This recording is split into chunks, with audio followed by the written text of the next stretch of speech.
नमस्कार साथियों, मैं जय आप सभी का स्वागत करता हूं आपके अपने YouTube चैनल पर। आज मैं संस्कृत के वो महत्वपूर्ण प्रश्न लेकर के आया हूं जिनमें से हर ऑप्शन से एक एक प्रश्न बनने की पूरी पूरी संभावना होती है। और ये क्वेश्चन क्वेश्चन नहीं है, ये क्वेश्चन का मतलब है कि आपको पूरा का पूरा रिवाइज हो जाना। तो इन क्वेश्चनों पे चर्चा करते हैं। तो पहला क्वेश्चन है, पहले क्वेश्चन पे चर्चा करेंगे। मैंने कहा निम्नलिखित में से त्रिमुनि में नहीं आते हैं। कौन ऐसे ऋषि हैं, कौन ऐसे मुनि हैं जो त्रिमुनि में नहीं आते हैं? ये लिखा है नहीं आते हैं, बताया जाए कौन नहीं आते हैं। पाणिनि त्रिमुनि में आते हैं, पतंजलि कात्यायन त्रिमुनि में आते हैं। यानी कि ये सारे के सारे त्रिमुनि हैं, लेकिन हैं कौन नहीं, ये नहीं है। पूछा क्या है? नहीं। तो इसका मतलब है ये वाला ये गलत हो जाएंगे, ये सही हो जाएगा, ये सही हो जाएगा। तो सही कौन होगा? भट्टोजी दीक्षित। अच्छा, इनकी एक फेमस कृति है, क्यों ना, कौन सी है? सिद्धांत कौमुदी। सिद्धांत कौमुदी, कौमुदी, सिद्धांत कौमुदी इनकी फेमस कृति है। अच्छा, पाणिनि की अष्टाध्यायी है, आपको सभी को पता होगा। पाणिनि जी संस्कृत के जनक माने जाते हैं। इनकी कौन सी रचना है? अष्टाध्यायी, अष्टाध्यायी। अच्छा, अष्टाध्यायी जो है, एक बात याद रखना, अष्टाध्यायी जो है उसमें आपको एक चीज देखनी है कि 8 अध्याय होते हैं। कितने? 8 अध्याय हैं, 8 अध्याय हैं। 8 अध्याय में, और प्रत्येक अध्याय में 4 पाद होते हैं। एक एक अध्याय में 4 पाद होते हैं। 4 का मतलब कितने हो गए? जब एक अध्याय में 4 पाद होते हैं, याद रखना, ठीक है। पतंजलि की एक फेमस कृति कौन सी होती है? कौन सी है? आपकी महाभाष्य, जो इन्होंने लिखा है महाभाष्य।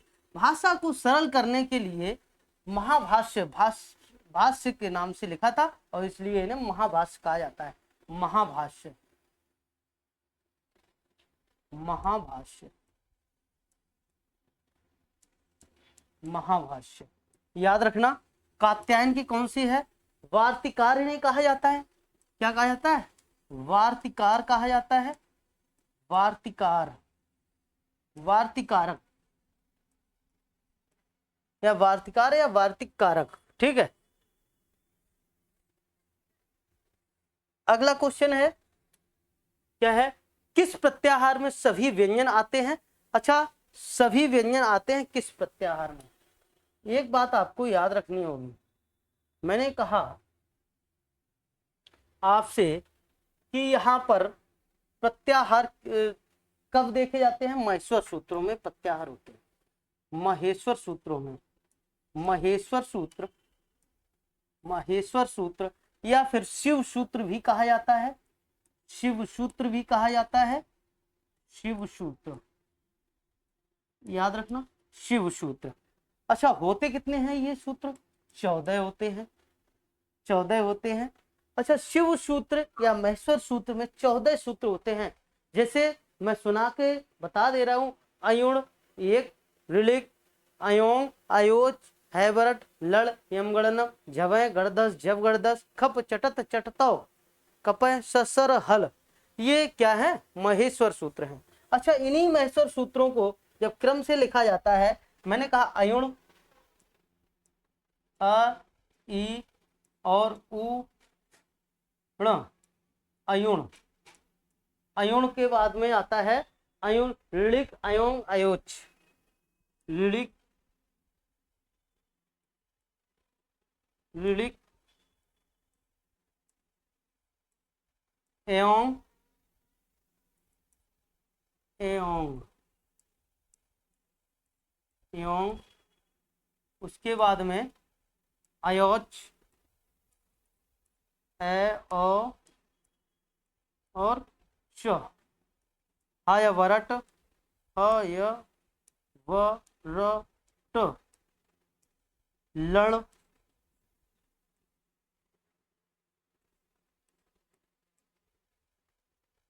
ञ, य, यम, यमगणनम, यमगणनम। आपको क्या कहना पड़ेगा? यम इया यण नम, ठीक है, यम ण न म, यम गणनम, झव झा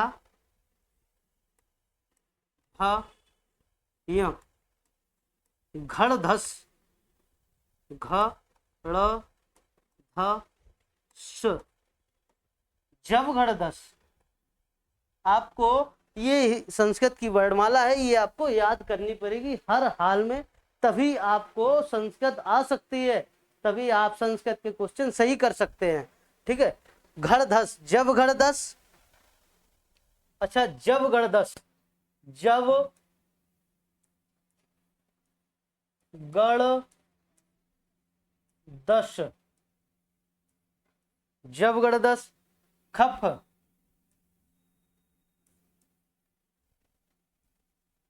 खप छठत, खप छ ठ थ, खप छठत चटत, च ट त व, खप छठत चटत कपय, क प य, कपय ससर हल, ससर हल, कपय ससर हल, कपय ससर हल, ये कपय ससर हल, इस तरह से स स र हल। ये रहे आपके महेश्वर सूत्र, ये रहे आपके महेश्वर सूत्र। महेश्वर सूत्रों को नंबर 1 2 3 4 5 6 7 8 9 और 10 11 12 1 13 13 1 14 14 महेश्वर सूत्र होते हैं। आपको 14 महेश्वर सूत्र होते हैं। जब आपको मैंने इतने बता दिए हैं, और अब बात की जाती है हल प्रत्याहार। हल प्रत्याहार में सभी व्यंजन आते हैं, हा से लेकर के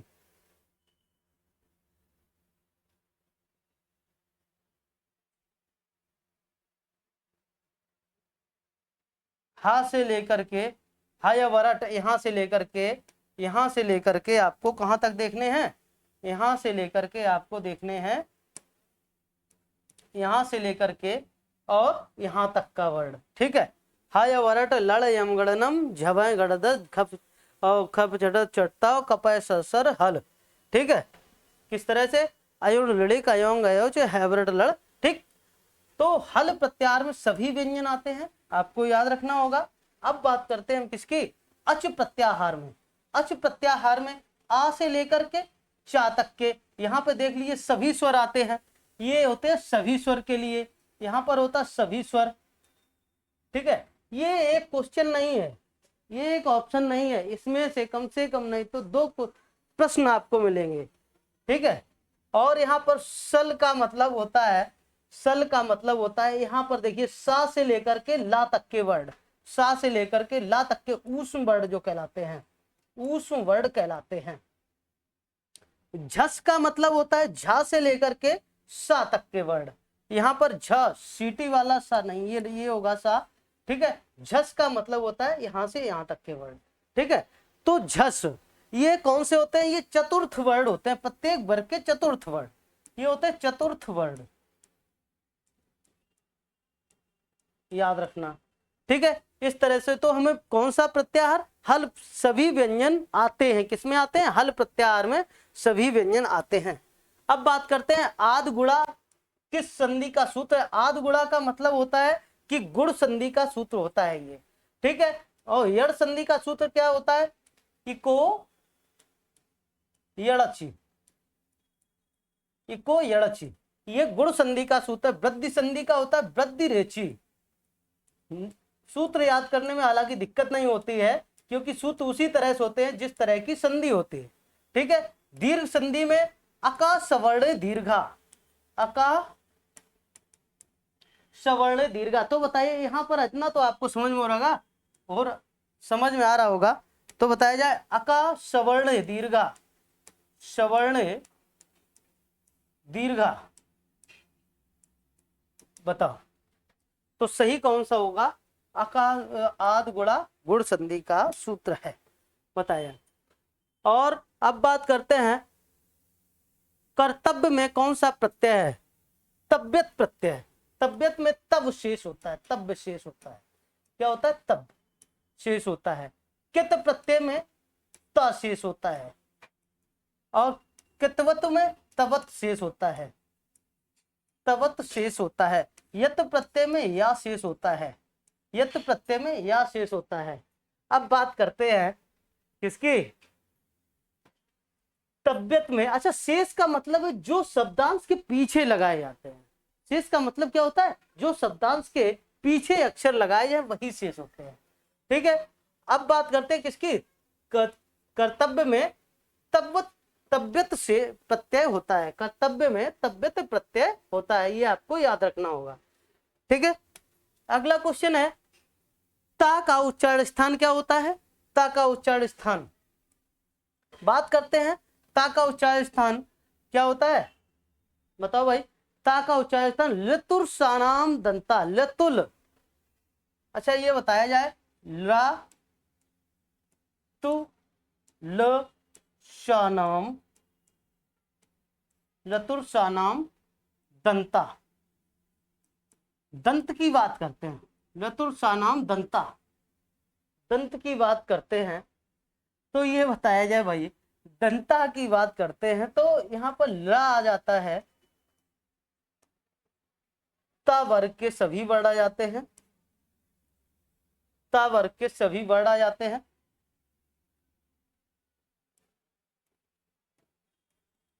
ठीक है, सा श्रोता आ जाता है, याद रखना। तो इसमें आ जाते हैं। अब बताओ इचु शानाम तालु, इचु से शानाम तालु, बताओ भाई। इचु शानाम तालु, अकु विसर्जनाम कंठा और ऋतुर शानाम मूर्धा, ऋतुर शानाम मूर्धा, इसकी बात करते हैं। तो ये सभी होते हैं, इसी तरह के सूत्र होते हैं। ये वर्णमाला को उच्चारण स्थान याद करने के सूत्र होते हैं। ठीक है भाई, तो इसमें कौन सा सही होगा? ता का उच्चारण स्थान होता है दंत, ता का उच्चारण स्थान दंत होता है भाई, बताओ। अब निम्नलिखित में से कौन सा उपसर्ग नहीं है? प्रा उपसर्ग नहीं है क्या? है। सम उपसर्ग है, पराधीन सपने में सुख नहीं, आपने परा सुना है ना, पराधीन। ठीक, अम जो है ये उपसर्ग नहीं है, यानी कि यही सही है। नहीं है पूछा है तो ये सही होगा, ये सही होगा। अम उपसर्ग नहीं है, बाकी सभी उपसर्ग हैं। अच्छा ये बताया जाए संस्कृत में उपसर्गों की संख्या कितनी होती है? 22 उपसर्ग होते हैं संस्कृत में। संस्कृत में, संस्कृत में 22 उपसर्ग होते हैं। अच्छा 22 उपसर्ग में कौन कौन से उपसर्ग होते हैं? कुछ हम उपसर्ग बता दे रहे हैं। प्रा, परा, अप, सम, अनु, अब, निस, निर, दुस, दुर और वी, आंग, नी, ये हमने उपसर्ग आपको कुछ बताए हैं। इस तरह से उपसर्गों को याद करना पड़ता है। ठीक है भाई, तो कौन सा होगा? अम उपसर्ग नहीं होता है। अब बात करते हैं अगले क्वेश्चन की। मूर्धा में, मूर्धा से बोले जाने वाले वर्डों को चुनिए, मूर्धा से बोले जाने वाले वर्डों को चुनिए। अच्छा मूर्धा से अगर आपको सूत्र याद है तो आप कभी गलत नहीं करेंगे, क्योंकि हमें पता है ऋतुर सानाम मूर्धा, रिरी आता है टा वर्ग के सभी, टू का मतलब होता है टा वर्ग के सभी वर्ग। जैसे इस तरह से हम देखते हैं कु, चू, टू, टू और पू, यानी कि का वर्ग के, चा वर्ग के सभी वर्ड, ता वर्ग के सभी वर्ड, टा वर्ग के सभी वर्ड, ता वर्ग के सभी वर्ड, पा वर्ग के सभी वर्ड। बताओ भाई, इस तरह से हमें याद करने होते हैं। ठीक है, ये तो इसका कौन सा सही हो जाएगा, ये सही हो जाएगा, क्यों टू का मतलब है टावर के सभी वर्ड इसमें आ रहे हैं और साथ षटकोण आ रहा है। ठीक है, चलिए तो आज के लिए इतना ही है, मिलते हैं अगली क्लास में। जय हिंद, जय भारत।